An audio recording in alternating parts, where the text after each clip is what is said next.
Este miércoles 30 de octubre en Tapa Tapa compartimos nuestra meditación de Lamentaciones 3, verso 1 hasta el 66.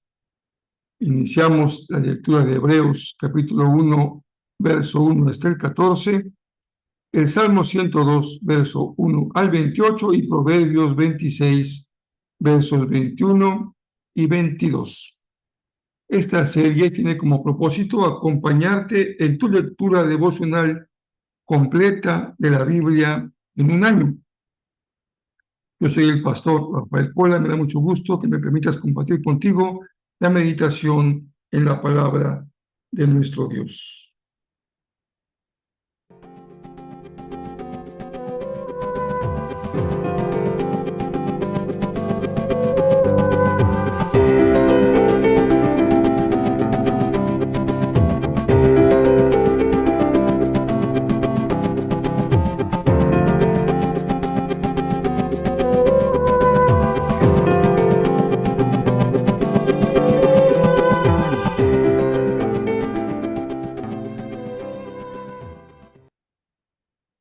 Tenemos pendiente el resumen del libro de Lamentaciones. Vamos entonces a proceder a compartir el resumen de este libro que es considerado un libro del profeta Jeremías, aunque en realidad se trata de una colección de poemas, como nos lo explica el resumen que compartiremos en esta ocasión. Vamos a escuchar y a ver, en su caso, este resumen. El libro de Lamentaciones es un libro único en el Antiguo Testamento que contiene 5 poemas de un autor anónimo que sobrevivió y ahora está reflexionando sobre el asedio babilonio de Jerusalén y la destrucción y el exilio que le siguió. Recuerda la historia completa en el libro de Segunda de Reyes. La caída de Jerusalén y el exilio era la catástrofe más horrenda en la historia de Israel hasta este punto. Recuerda, Dios le había prometido la tierra a Abraham. Le había dado a David victoria para hacer a Jerusalén la capital de Israel. Y de David provino el linaje real de los reyes. Tenías la presencia de Dios ahí en el templo, donde los sacerdotes mantenían los rituales de adoración de Israel. Después de 500 años de toda esta historia, en el verano del 587 a.C., la ciudad cayó en las manos de Babilonia. Todo fue aniquilado y destruido. Así que el libro de Lamentaciones es un recordatorio del dolor y la confusión de los israelitas que sobrevivieron a esta destrucción. Ahora, los poemas de lamento que se encuentran aquí no son únicos en la Biblia. Hay muchos de ellos en el libro de los Salmos. Y estos poemas bíblicos de lamento hacen varias cosas. Son una forma de protesta. Son una manera de llamar la atención de todos, incluyendo la atención de Dios, a las cosas horribles que suceden en este mundo y que no deben ser toleradas. Son una manera de procesar las emociones. Así que en estos poemas el pueblo de Dios ventila su enojo y desesperación por la ruina causada por el pecado y el egoísmo de las personas. Y estos poemas son un lugar para dar voz a la confusión. El sufrimiento nos hace cuestionarnos acerca del carácter y las promesas de Dios, y nada de esto se ve como algo malo en la Biblia. Todo lo contrario, estos poemas de lamento le dan una dignidad sagrada al sufrimiento humano. Así que estas palabras humanas de dolor, que son dirigidas a Dios, se han convertido en parte de la palabra de Dios para su pueblo. El diseño de estos 5 poemas es muy intencional. Es parte del mensaje del libro. Los capítulos del 1 al 4 se conocen como acrósticos, que significa poemas alfabéticos. Cada verso poético inicia con una letra nueva del alfabeto hebreo, que está conformado por 22 letras. Ahora, esta estructura ordenada y lineal está en fuerte contraste con el desorden del dolor y la pena, mezclada con confusión que se expresa en estos poemas. Así que es como si el sufrimiento de Israel se explorara de la A a la Z y está intentando expresar algo inexpresable. Los capítulos del 1 al 2 tienen un verso por letra cada uno, lo que les da un diseño bastante similar, pero los temas son muy diferentes. Así que el capítulo 1 se enfoca en el dolor y la vergüenza de una figura llamada Señora Sión. El poeta personifica a la ciudad de Jerusalén como una viuda, también llamada hija de Sión. Y ella se sienta sola. Está angustiada por sus seres queridos, devastada. Nadie viene a consolarla. Es una metáfora muy poderosa. Y luego habla la señora Sión. Ella clama al Señor para que le ponga atención a su destino. Y a través de esta imagen, el poeta está mostrando que la destrucción de la ciudad trajo un nivel de trauma psicológico en los israelitas que solo puede ser expresado como la experiencia de un funeral y la muerte de un ser amado. El capítulo 2 se enfoca en la caída de Jerusalén y cómo ésta fue consecuencia del pecado de Israel y fue producida por la ira de Dios, la cual es una palabra clave en este poema. Es importante recordar que en la Biblia, la ira de Dios no es un enojo espontáneo y volátil. Los poetas y profetas bíblicos utilizan esta palabra para hablar de la justicia de Dios. Israel había entrado en un acuerdo de pacto con Dios, y durante siglos habían estado violándolo al adorar a otros dioses, perpetrando la injusticia y oprimiendo al pobre. Y sí, Dios es lento para airarse, pero Él eventualmente se aira por la maldad humana, y Él traerá su justo enojo en la forma de un castigo. En el caso de Jerusalén, esto implicó permitir que Babilonia viniera y conquistara la ciudad. Así que este poema está reconociendo que la ira de Dios está justificada. Pero esto no impide que el poeta se lamente y le pida a Dios que muestre compasión una vez más. El capítulo 3 rompe este patrón de diseño al tener 3 versos por letra, así que es el poema más largo del libro. Y la voz que se escucha es la de un hombre solitario hablando desde su sufrimiento y dolor como representante de todo el pueblo. Y lo interesante es que este capítulo está lleno de lenguaje tomado de otras partes del Antiguo Testamento, de los lamentos de Job y de otros salmos de lamento importantes, e incluso de los poemas del siervo sufriente en Isaías. Y el poeta ve su dificultad como una clase de justicia de Dios, como dice el capítulo 2. Pero, paradójicamente, esto le da esperanza al poeta y lo lleva a ofrecer las únicas palabras de esperanza en todo el libro. El gran amor del Señor nunca se acaba y su compasión jamás se agota. Cada mañana se renuevan sus bondades, muy grande es su fidelidad. Por tanto, digo, el Señor es todo lo que tengo, en Él esperaré. El poeta razona que si Dios es lo suficientemente consistente para traer su justicia sobre la maldad humana, entonces Él también será consistente con su promesa de pacto de no permitir que la maldad tenga la última palabra. Así que para este poeta, el juicio de Dios es el semillero de esperanza para el futuro. El capítulo 4 regresa a la misma estructura alfabética de los capítulos 1 y 2, y es una vívida y perturbadora descripción del asedio por 2 años en Jerusalén. Y contrasta cómo las cosas solían ser en Jerusalén del pasado y lo terribles que se han convertido durante el asedio. Los niños solían reír y jugar en las calles, pero ahora mendigan comida. Los ricos solían comer manjares lujosos, pero ahora comen lo que sea que puedan encontrar en el polvo. Y los líderes reales solían estar llenos de esplendor, pero ahora están hambrientos, sucios e irreconocibles.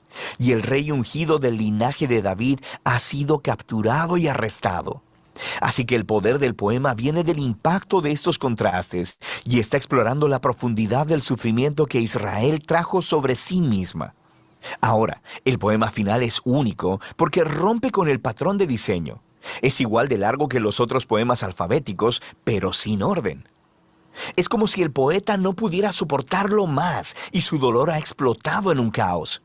El poema es una oración comunitaria por la misericordia de Dios. Israel le ruega a Dios que no ignore su sufrimiento ni los abandone. Y el poema ofrece una larga lista de las diferentes clases de personas que fueron devastadas por la caída de la ciudad. Ellos le piden a Dios que no se olvide de estas personas y se lamentan en nombre de otros, dándole voz a su dolor. Sufrir en silencio simplemente no es una virtud en este libro. No se le pide al pueblo de Dios que niegue sus emociones, sino que alcen la voz de protesta para expresar sus sentimientos y derramarlos delante de Dios. El libro termina con algo parecido a una paradoja. El poeta reconoce que Dios es el Rey eterno del mundo, pero también que las circunstancias los hacen sentir como si Dios no estuviera por ningún lado. Así que las palabras finales del libro dejan esta tensión completamente sin resolver y pregunta, ¿a no ser que nos hayas desechado totalmente? Y el libro termina. El poeta no ofrece una conclusión linda y limpia, muy similar a nuestras propias experiencias de dolor y sufrimiento. La historia de la Biblia no termina aquí. Pero este importante libro nos muestra cómo el lamento, la oración y el dolor son una parte crucial del camino de fe del pueblo de Dios en un mundo quebrantado. Y de eso trata el libro de Lamentaciones.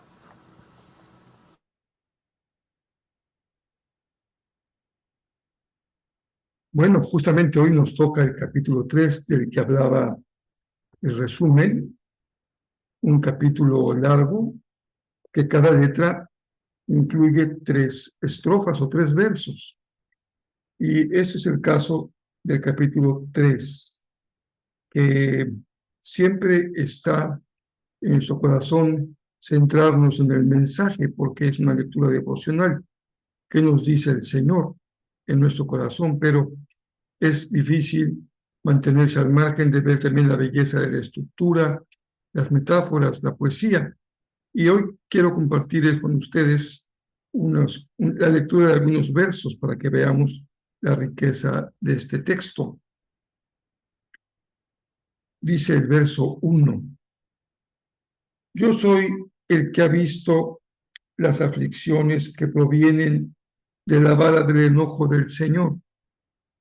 Me llevó a las tinieblas y dejó fuera toda luz.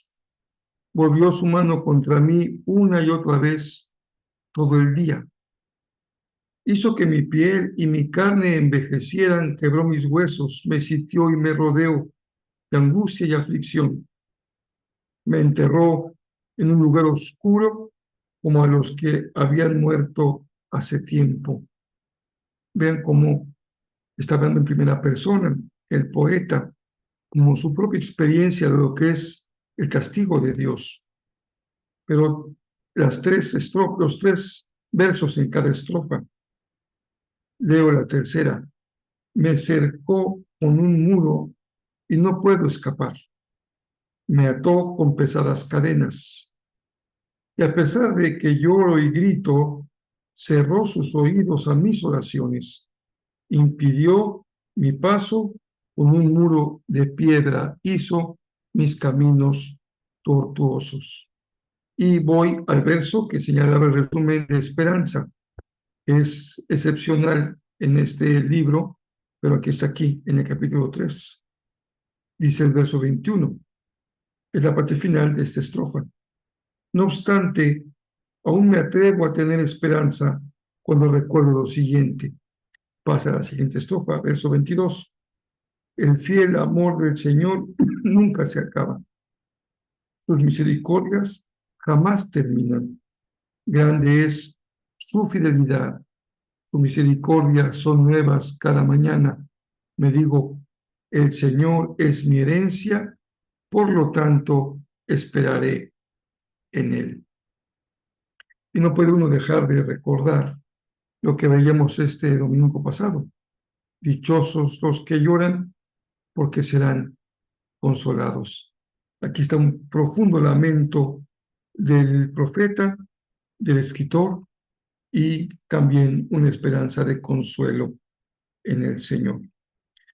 Es una experiencia personal, eso es la poesía, la expresión personal de una vivencia, en este caso, cómo el escritor vive el castigo del Señor cuando, como él dice, se pierde todo, una ruina completita en la vida.